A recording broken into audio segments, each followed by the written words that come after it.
Thom Hartmann was debating a creationist on his radio show yesterday. Let's have some fun. Well, let me tell you what's even worse than that.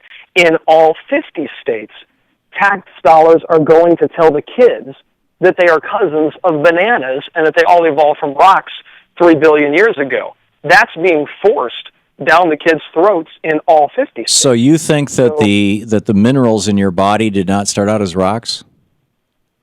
What I'm saying, we did not evolve from a random process over billions of years. How do you know that? Originally coming from the Earth, which is made out of rock, according to the evolution worldview. How do you know that? No. Because we actually have revelation from God that tells us how it really did happen. He created the world, and there are far too many problems. Okay, see, I have no problem with you believing that, and I have no problem with you promoting that in a church or in a religion class, but if that's the way you're going to teach science and you're going to do it with my tax dollars, I have a big problem with that. Well, I have a big problem with my tax dollars and your tax dollars going to tell the kids that they all evolved from a rock, that the Big Bang is what created everything from nothing. That's what they're teaching. Nothing exploded and Well, created no, it was a a singularity. It wasn't nothing.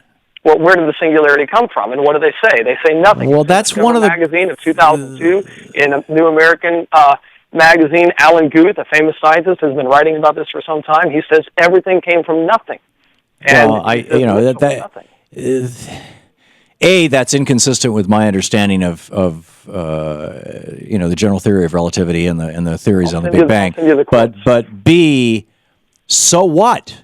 I mean, there's an enormous amount of evidence that the universe has been expanding for 13.8 billion years.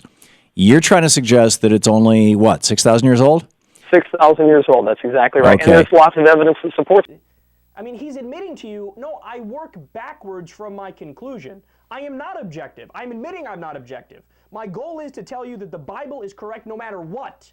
I mean, that's where they get the 6,000 year number from. You add up all the events in the Bible and go back, and it comes to 6,000 years, so they think the world is 6,000 years old. He's admitting that he doesn't care about the truth. He's admitting that he's bending everything to fit his religious agenda. Science, I love how he attacks the whole purpose, like the whole field of science, as if that's even a thing you could do. One of the most funny attacks that I get against me doing this show, people accuse me of scientism. You know what scientism is? That's, you over-rely on science. You think it's like the end-all, be-all. To which I always respond, science is not a thing. Science is a process by which you empirically ascertain the truth. So to say to somebody, well, you rely too much on science, that's like saying you rely too much on a process by which you ascertain the truth. Yes, guilty. Guilty as charged. I rely too much on ascertaining the truth. That's correct. I'm totally guilty of that. It's the most ridiculous term that I've ever heard in my life. So my point is, science is not debatable. Now, oftentimes, we don't have all the details and the facts to get the right answer, but then the more information that we get, the more science will change its answer to reflect the reality. See, that's the thing about science. It's the ultimate humble field. It's as humble as you could be because it always changes with new evidence. It is the exact opposite of dogma. It says, no matter what, if you give me new information, if you give me empirically new evidence, new proof, well then guess what? We revise the theory to reflect the reality. It's the most high-minded type of learning that we've ever come across. It's basically the evolution of philosophy to just being totally objective and figuring out what's going on in the world.